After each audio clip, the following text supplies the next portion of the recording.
Welcome back to the Truth Over Comfort show. And on the video today, we're going to be discussing the government's influence with the media through D notices, the secrecy of our intelligence agencies, and how actually the government and media actually do meet regularly, whether it's just, cabinet members with editor in chiefs, or actually, people like Rupert Murdoch and Lord Rothermore, who even meet with the Prime Minister. That's right. Boris Johnson has met with Rupert Murdoch many times. The government actually do publish this on their website for transparency.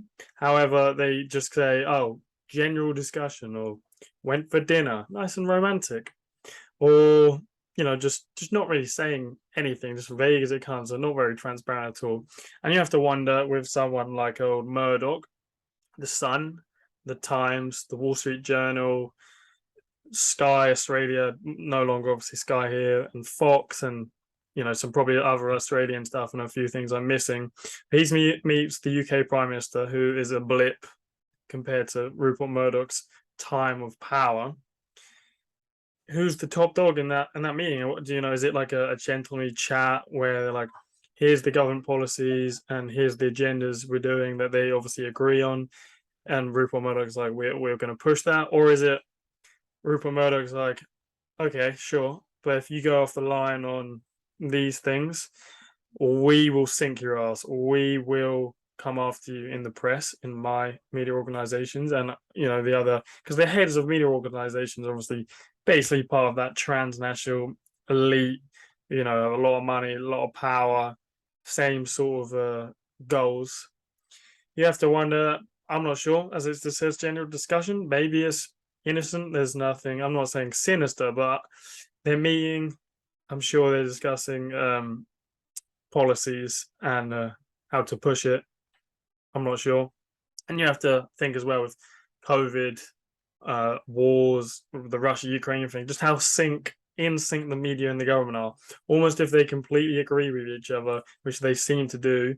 Constantly, the media are like always trying to defend the narrative. All these fact checkers where it comes up, and they're like just trying their hardest to stay with the narrative. They never go off the narrative. I'm sure they do obviously do pieces here and there, and there's some good journalists in there, and they're not always doing it, but most of the time they're trying to defend the government's line, or the line globally, wherever it may be, and they always seem to be in sync. And when they do seem to oppose them, like with COVID, and Russia is like, why aren't we going into Plan B quicker? Why aren't there masks? Why is there no fly zone? Why aren't we doing this? It's not like it's like Keir Starmer. Like his idea of being an opposition is, we agree with you, but we disagree. You're not doing it hard. Not like, oh no, we disagree with that. Maybe we should stop NATO expansion, whatever it may be. But it's always like, I'm doing it hard enough. It's strange. I'm not saying obviously there's agreements everywhere along the board, but it is always strange how in sync the press and the government are in. Obviously, I don't believe the government controls the media, and every journalist is controlled by the head, like Rupert Murdoch. Obviously not, but they do probably do hire for when they're in the interview for people who have the worldview that they want to push, or that they're in agreement. So the first thing we're going to do is D notices, which is where the government can send a voluntary request to media organizations not to publish certain information for national security. So you got it. No, in 1912, the Admiralty and War Office concluded that needed some means of preventing the press from publishing information which might be of value to a future enemy. After some informal discussions with the press, the then Secretary of the Admiralty met on the 13th of August 1912 with representatives of the War Office and various press associations to discuss the problem. It was agreed that an organization should be set up to deal with the matter on which the press would be represented. The press representatives sought and got assurances that only matters that really did affect the national interest would be concerned. My problem with this, I don't know then, I can't speak for the times of then, but now governments hide behind national security.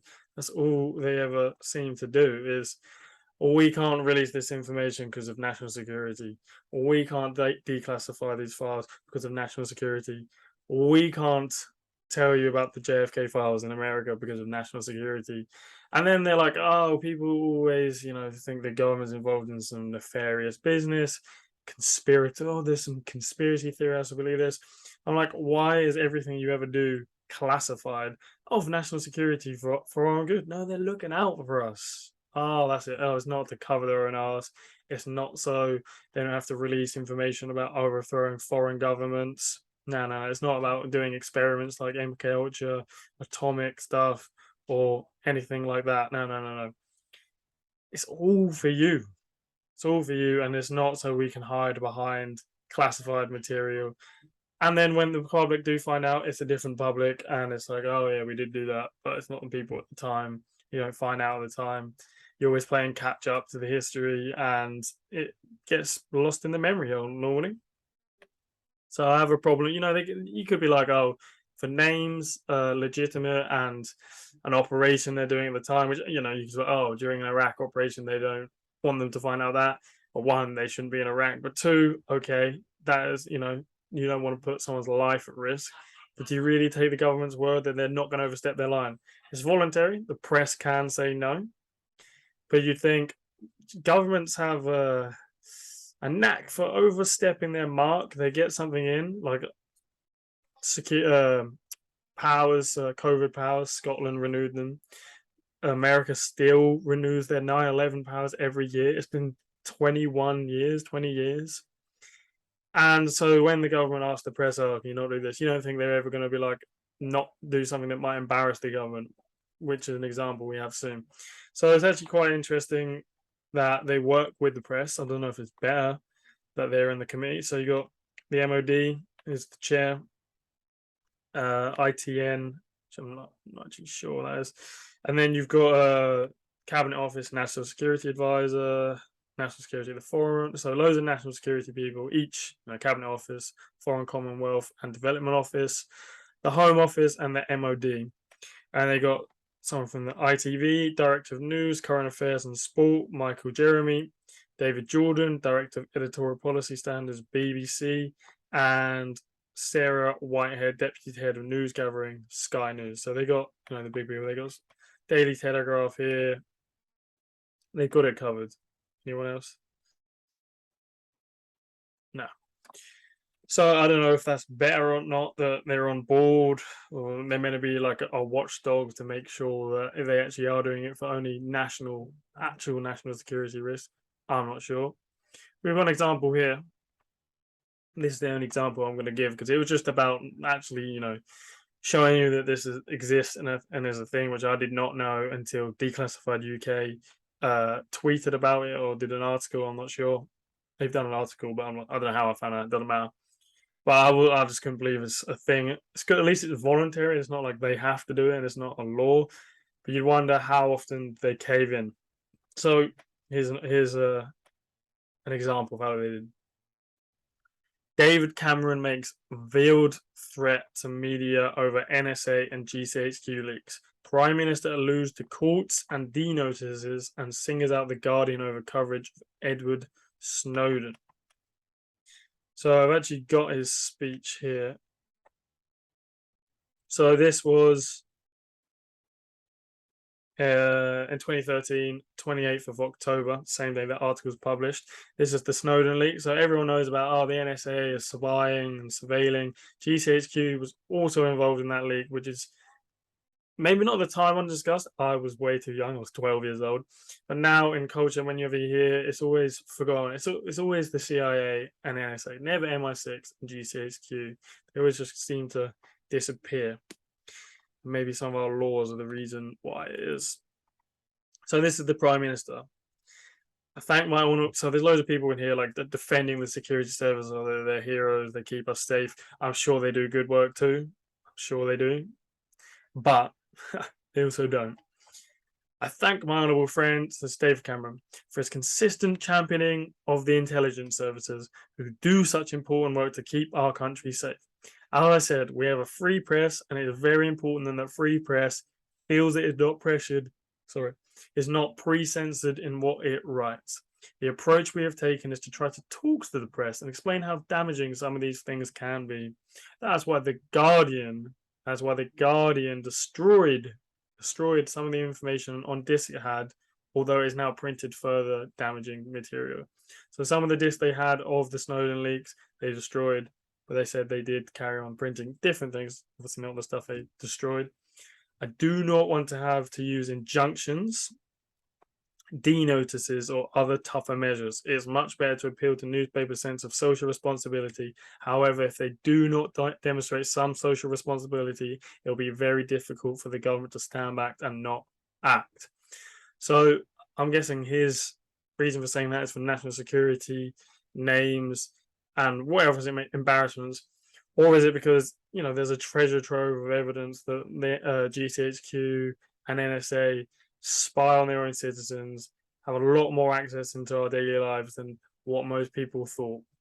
And it is kind of threatening here, as I said. It's a threat. Look, as if we do not, it would be difficult for the government to stand back and not act. And they want tougher measures. Injunctions. What's an injunction? An injunction is a legal, equitable remedy in the form of a special court order that compels a party to refrain from specific acts.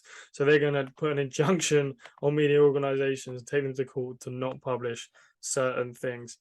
Some of it may be national security. See, these media organizations aren't stupid. Even independent media are not stupid enough to post something that actually puts someone's life in danger. It's not. They have lawyers everywhere around them, and they'd be advised and say the government's going to come hard on you if you do this. You're not putting anyone in danger. You can release this information, but I'm sure they're going to come for you. They have lawyers everywhere. People who make cartoons have lawyers. Okay, they have lawyers. They have good lawyers. I'm sure they're not that stupid.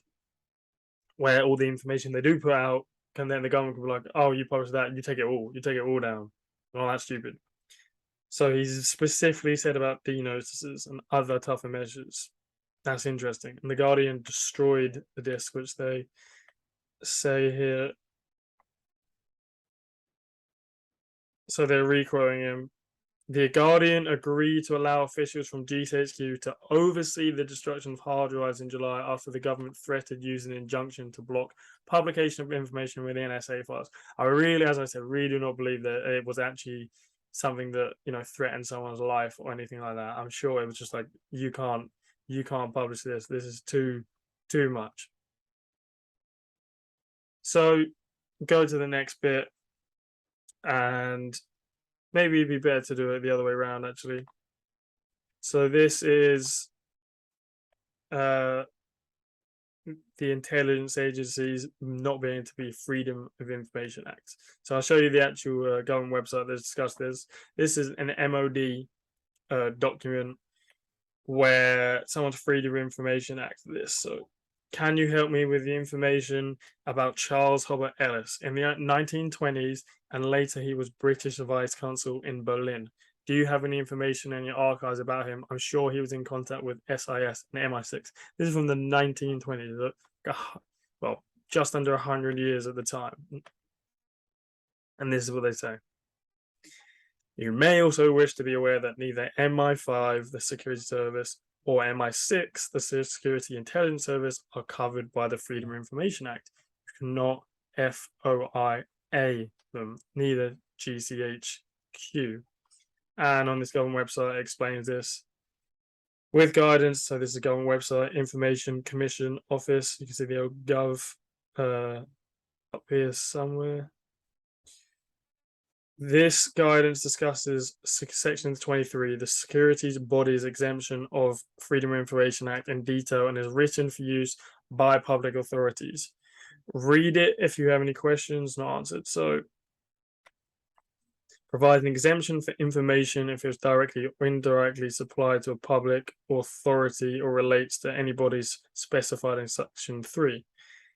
Section 23, Section C.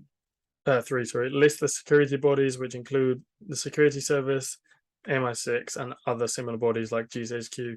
They cannot be Freedom of Information Acted. So where the CIA can be Freedom of Information Acted, They actually have a reading room where you can see all their declassified documents. You read the MI6 don't have to respond. So stuff actually gets declassified and found out because someone was sending Freedom of Information Act, pulls out that, someone can also use that to work out this and that and fix the puzzle. No MI6, not in Britain. No. We can't even give information about someone who might have been in contact with MI6 in the 1920s. I mean, that's just fantastic, isn't it? The good old West, liberal views, freedom of the press, democracy, respecting human rights, and elections. We don't think so. So this was an article in the Press Gazette about how I'm not going to verify that News Corp editors and execs met ministers 40 times in the first 14 months of Johnson's government. They've got it all here, and you can go to each page and you could go through the 12 pages and check. But just to show you, so this is the links there. Everything's going to go in the show notes as normal. This is the government website, and you can go through all these and, meetings, ministerial gifts, hospitality, travel, everything. So here we got, who have we got in here? Just trying to find any with newspapers. Maybe this was the wrong one. There you go. So, Mark Spencer meeting with Politico Europe. Jacob Rees-Mogg, former deputy political editor of Daily Mail, now political editor of The Sun. Then he's again meeting with Sky News, Beth Rigby. And then he's meeting again, The Sun, Harry Wooding. And then again, Daily Mail, Mail Online. This is all in over a few months. So, we've got Michael Gove here. He's meeting Rupert Murdoch. Private dinner. See, let's just quickly see what the one said for Jace's Rees-Moggs. General discussion, or just general discussion. That's just great. 2 private dinners within 7 days. Head of News Corporation, Lord Rothermore, chairman of the Daily Mail and General Trust. Isn't that just fantastic? And then he's meeting again, CEO of News Corporation, editor of the Daily Mail, within 2 days. You get the point for this one. I want to go through too many. Boris Johnson, Rupert Murdoch. Who else is he meeting with? Obviously, they're meeting with CEOs as well. This isn't just about media groups. Sunday Express. Still Boris Johnson, by the way. Editor of the Times, Daily Mail, The Sun. BA Systems arms. I could not do that one. BP, of course. News Corporation done those. News UK, The Telegraph Group, Daily Mail, BBC, The Sun, Daily Mail, The Times, The Telegraph, The Spectator. Cool, he's living up. Man, how short time frame was that? So, 18th, 20th, 21st, 21st, 21st, 21st, 21st, 21st, 21st, 21st, 23rd. Is that a whole meeting of just everyone's in it? I'm saying they're separate. So in one day, he's met with 1, 2, 3, 4, 5, 6, 7, 8, 9 different media organizations. And then 2 days before that, he's met with 2 heads of them. That's incredible. That is insane. So you've got Dino says they can send and request for them to voluntarily not publish information. MI6, GCHQ, and Mi5 cannot be Freedom of Information Act. And then you have our government officials meeting with the media and multiple of them in 1 week. That sounds like getting story straight. Don't worry, they've posted it though. General discussion. That's all you need to know. Don't worry. That's basically hiding behind national security again, classified. You can't know what we discussed. That was a private meeting. but we elected you, public. You represent us, but we can't know what you're talking about. Sure, it's for the good of us, though, isn't it? No. Anyway, I'll leave it there. Go check out everything in the links. Go check out more meetings. There's loads, and that's just absolutely insane. It's a good example of just like the secrecy of the British culture, military, intelligence, and media, and their relationship, and how often they actually do meet, which is always nice. But thanks for listening to Truth Over Comfort show, and I'll leave it there.